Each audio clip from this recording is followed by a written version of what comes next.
اللہ نے اس کی ہر دعا کو قبول کیا ہے۔ یہ قرآن پاک کا ایک خاص عمل ہے، انشاءاللہ رب کی ذات آپ کے لیے آسانیاں پیدا فرما دے گی۔ السلام علیکم ورحمۃ اللہ، میں ہوں مفتی بلال احمد قادری۔ شعبان المعظم کی پہلی 9 چندی جمعرات، اس جمعرات ہر دعا اللہ تعالیٰ قبول کرے گا۔ ظہر تا مغرب یہ اس میں مبارک پڑھیں، یہ اس میں اعظم پڑھیں۔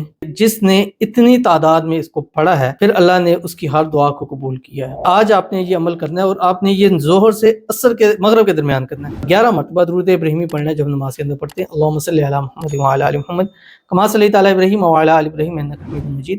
اللہم بارک علی محمد وعلی آل محمد کما بارکت علی ابراہیم وعلی آل ابراہیم انک حمید مجید۔ اس کے بعد آپ نے کیا کرنا ہے کہ یہ عمل شروع کر دینا ہے پاکی اور باوضو حالت کے اندر۔ خواتین اگر پاک نہیں ہے تو نہ کریں، اگلی جمعرات اس عمل کو کر سکتے ہیں جو بھی آپ کے ساتھ شیئر کروں گا۔ بس آپ سے گزارش کریں ویڈیو کو لائک کیجیے گا، چینل پہ نئے ہیں چینل کو سبسکرائب نہیں کیا وہ ضرور کیجیے گا، ساتھ لگے بیل آئیکن کے بٹن کو دبائیے گا تاکہ آنے والی تمام لیٹسٹ ویڈیوز آپ کو بر وقت مل سکیں۔ تو چلتے ہیں اپنے وظیفے کی طرف جو میں نے آپ کے سامنے شیئر کرنا ہے۔ تو پہلی نوچندی جمعرات ظہر سے مغرب کے درمیان اول آخر 11 مرتبہ درود ابراہیمی کے ساتھ تو پڑھنا کیا آپ نے سورۃ الاخلاص ہے 30 پارے کے اندر۔ بسم اللہ الرحمن الرحیم، قل هو اللہ احد اللہ الصمد لم یلد ولم یولد ولم یکن لہ کفوا احد۔